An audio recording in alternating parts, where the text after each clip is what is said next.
जय परमेश्वर परमात्मा ने नम। किताब जगत हित कहानी पेज नंबर 229। क्योंकि इंसाफ के करने से खुद मालूम हो जाएगा कि जिस कदर पाप इन सौदा करना चला कि जो रिजक तक नहीं रहने दिया है, काल वगैरह डाल के तो सभी जानते कि जो आदमी और जीव जंतु दुख पाते सो भी सब जानते हैं। सो इसकी सिवाय और क्या पाप होगा। सो दुनिया को पाप से भुला के जादूखोरा बना दिया और जादूखोरा देव बन गया और दुनिया को भूत प्रेत बना दिया और जमीन देव, रिजक देव और जल देव किसी की अकल को भ्रष्ट नहीं करते। ये तो दुनिया में भूल डाली कि जो दुनिया को भुला के देवताओं के ऊपर दुनिया के हाथों से जीव मरवाते हैं। सो ये सब सबब बनियों की जादू का है। क्योंकि रिजक खाने से तो अकल ठिकाने आवे, सो अकल को तो ये बनिए जादू से फेर देते और ईश्वर किसी की अकल को नहीं फेरता है। क्योंकि उसके घर में तो सिंह और बकरी चावल चढ़ी है, ऐसा संप और इरादा है। सो जबकि राक्षी विद्या का पाप चलता है, जब दुनिया की बुद्धि भ्रष्ट हो जाती है, जब भी दुनिया में खार एकार अनेक प्रकार का बढ़ जाता है। सो जब जुल्म करने को लग जाते और कई दफे बेईमान ने पाप चलाया और बुद्धि भ्रष्ट की है, जबकि बेईमान पाप करने वाले पकड़े गए वैसे पाप को छुड़वाते कि सो जिस तरह से कि पाप को छुड़वाते कि उसी तरह से बुद्धि दुरुस्त होतेगी। क्योंकि मालिक घर में तो सबकी बुद्धि दुरुस्त ही है, परंतु जाल बनियों का। सो ये बनिए अपने राक्षी पाप से अकल फेर देते और जानवरों को झूठ बोल बोल के मरवा देते। सो सबकी इन बनियों ने ऐसी अकल को फेर दी कि जो लाखों साधुओं को, फकीरों को, संसार के आदमियों को जादू के जुल्म से पागल कर दिए।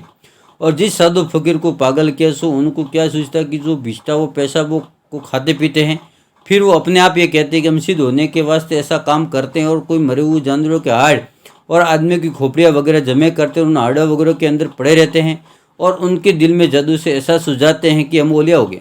सो उनको जादू से ऐसा सुझाते हैं। सो दुनिया देखती है कि साधु पागल हो गया या किसी साधु ने फिटकार दिया, किसी देवता की साधना करता तो उसमें चुप पड़ गई, इससे पागल हो गया। तो संसार को ऐसा सुझाते जब दुनिया कहते कि पागल हो गया, जबकि संसार में बहुत दिन गुजर जाते जो शराब पीते हुए देखते। सो संसार को जादू से ऐसा सुझाते। पेज नंबर 230 कि शराब का दूध बना दिया और गोश्त हो तो उसका गुड़ सुझा देवे और गोश्त को और शराब को और किस्म किस्म की चीज़ें जादू सुझा देते।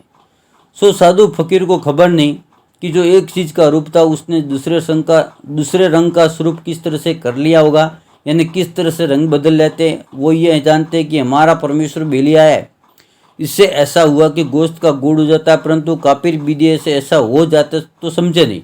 सो नज़र बंद हो जाती जब शराब का दूध सूझता है। सो ये कापरी पाप है जिससे गोश्त का गुड़ सूझता है, वरना गोश्त का गोश्त ही रहता है, शराब का शराब ही रहता है।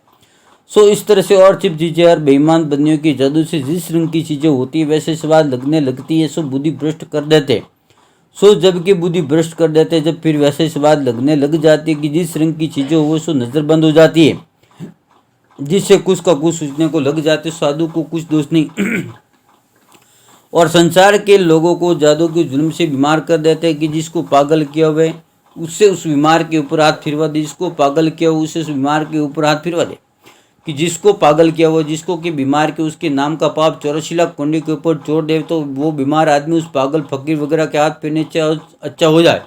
और संसार में किसी को कच्ची और मार दे और साधु जादू से पागल हुआ उनको रोते हुए देख के कह दे जा तेरा बेटा जिंदा हो जाएगा। तो गुप्ती पाप को छोड़ दे कि जब उनकी नाम का गुप्ती पाप कराते तो जिंदा हो जाए। क्योंकि मालिक ने सबको पूरी उम्र दी है और जो कि कच्ची उम्र मरते हैं वो राक्षी पाप से मरते। सो कीड़ों को पाप से मार देते और संसार को भुलाना हुए तो किसी को पागल के हाथ पहनने से एक दो को जिंदा हो जाने देते और जिंदा हो जाए।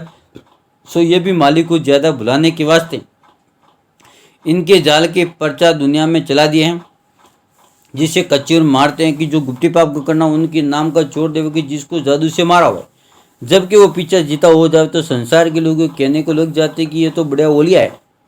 जब उस पागल को संसार में किसी को जिंदा करते देख के कोई सत्संगत करने को लगते।